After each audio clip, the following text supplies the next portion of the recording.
Hello everyone and welcome back to the CO2 Rundown. I'm your host Chad Owens. Happy hump day. Yeah, you know your boy had to get the fresh cut. I'm buttoned up all the way today. Yeah, look, I hope you guys are excited because we are at the peak of the week. At the top of the hill, looking down, getting ready to flow on in and finish strong. So look, I want you guys to sit back, relax, because we have an exciting show, as always, for you guys. Let's dive on in to the CO2 Rundown. All right, one of the NFL's fastest players, Seattle Seahawks wide receiver DK Metcalf, is trading in these. Yeah, this is a pair of football cleats. For these, instead of track spikes.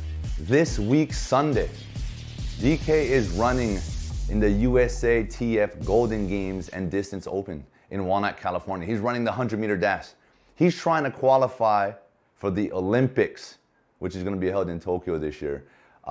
This all came about after the game where DK, not sure if you guys saw it, but where Russell threw an interception on the goal line, and DK literally, in the game of football, we call it hawked down this dude and flew past everybody and got to a top speed of 22.4 miles an hour. That's ridiculous. DK Metcalf's 40 was a 4.33 at the combine, but see the 40, that's 40 yards. The 100-meter dash is equivalent to about 110 yards. Now with DK's stride length, right, so as far as big as he is, I think he's 6'4", 230 pounds. That's a big dude. That's a big dude running that fast. Anyway, as he gets going, he gets faster. So that's why I think, and the track world thinks he could be pretty successful in the track games, as they say. So look, man, wishing this dude nothing but the best. Sort of crossing over to that multi-sport athlete like a lot of pros, you know. Back in the day, Deion Sanders, Bo Jackson, you know, with the football, baseball sort of thing. And currently, I mean, look at Russell Wilson. He's also a baseball player. Kyler Murray.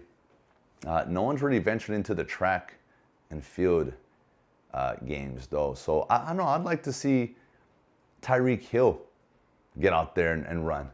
But anyway, look. Hey, these are pretty fly. But anyway, good luck to DK.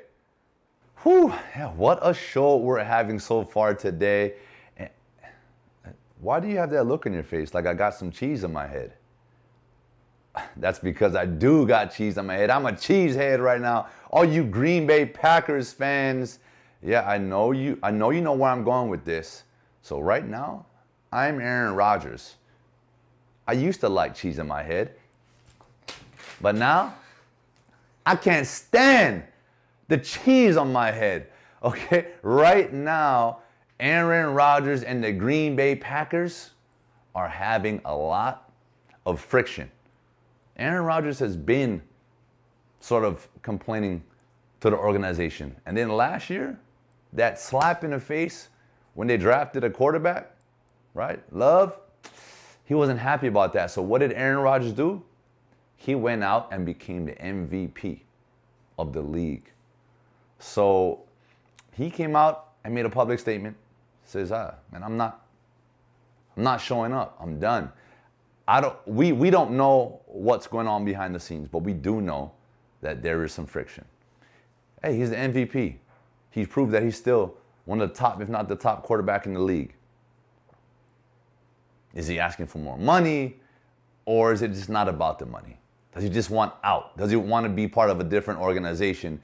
Maybe he doesn't like the way things are being handled on the back end there. Who knows? But we do know that he ain't about the cheeseheads no more. So look, all you Green Bay Packers fans, I know you guys are upset. Not sure how you feel. Drop some comments. And look, where'd that cheese go? Anyway, hey, I still use cheese, but I use the vegan cheese, right? The non-dairy stuff. So I'm gonna go make a sandwich and take a quick break, and I'll be right back. Let's go. Our UH men's volleyball team is in Columbus, Ohio, and they're taking on UC Santa Barbara in the semifinal match. This is the 4th time they're going to be playing this team. They swept them. Out of the 3 times they played in the regular season, they won all 3 matches. Look, you got to dive deeper into this article. Okay, this is by Jason Kanashiro and today's Honolulu Star-Advertiser. And there's a quote in there from UC Santa Barbara's coach. It sounds like some excuses, in my opinion. He says, well, we only had 2 weeks to prepare. We didn't have, much time to prepare for them. Oh, and they're a good team too. Something along those lines, okay? All right, but look, we'll see. We'll see what happens, because I know for me as a player, the coaches always found ways to motivate you. And it's quotes like that they would bring up. And so again, it sounds like excuses, but I talked about this before. If you're going against a team that you know you should beat, you swept, then you go out there and you dominate, right? Don't go down to their level, right? Don't feed into their excuses. Don't buy into any of the fluff that's outside of your locker room, right? Your group. And man, that's the one thing I miss about playing sports, man, is all these little things. All the mind games, all the things that coaches bring to your attention to get you going for game day. So I'm fired up. And I can tell you who else is fired up. There's a couple players on that team that are going to have a little bit more extra motivation. And there's some parents, because their parents are coming to the game and now are able to watch them play it live for the first time this season. So let's dive into that story. Yeah, as we all know, the exciting news for our UH men's volleyball team is that they are in Ohio getting ready for the NCAA tournament. But as an athlete, right, as a college athlete myself, going to UH, I looked forward to game days.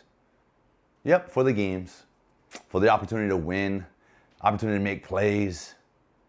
But the biggest reason was the opportunity to play in front of my family and friends. Knowing that they were in the stands, watching me, cheering me on, just gave me that extra push, that extra bit of energy that I would need at times. Just having fans in the stands in general. And I know for our UH men's volleyball team here at home, that, hasn't been the case. And for 2 of our players, Patrick Gassman and Gage Worsley, their parents and family members will be at the games this week, and they are extremely excited to have them in the stands. And you know what? You guys can catch more of this story in today's Honolulu Star-Advertiser by Jason Kanashiro. And just more reflection on that. I mean, I believe it was Gassman's dad hasn't watched him play in over 15 months. That's a long time. I can relate because I feel like I've been going through that same thing with my son and my kids here. You grow up as a parent, as an athlete, having your parents there. As parents, you're there watching your kid at every game. You're the number 1 supporter. Every game. For years.